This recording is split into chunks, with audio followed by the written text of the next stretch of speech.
உகந்தது. மேலும் ஐப்பசி மாதத்தில் சுக்லபட்சத்தில் வரும் வளர்பிறை பிரதமை முதல் சஷ்டி திதி வரை உள்ள 6 நாட்களை மகா கந்த சஷ்டி என்று குறிப்பிடுவர்.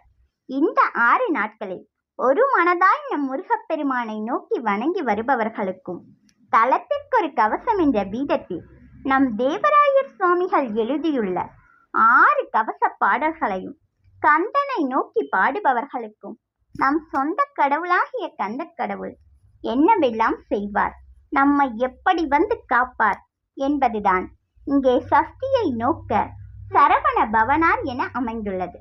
அடுத்ததாக சிஸ்டருக்குதவும் செங்கதி வேலோன் என்ற வரி நமக்கு உணர்த்துவது என்னவென்றால், சிறந்த அடியவர்களுக்கும் நல்லோர்களுக்கும் உதவும் சிவந்த கதிர்களையுடைய வேலாயுதன் என்று நம் செந்திலாண்டவரை குறிக்கிறது. சிஸ்டர் என்ற சொல் சிரேஷ்டர்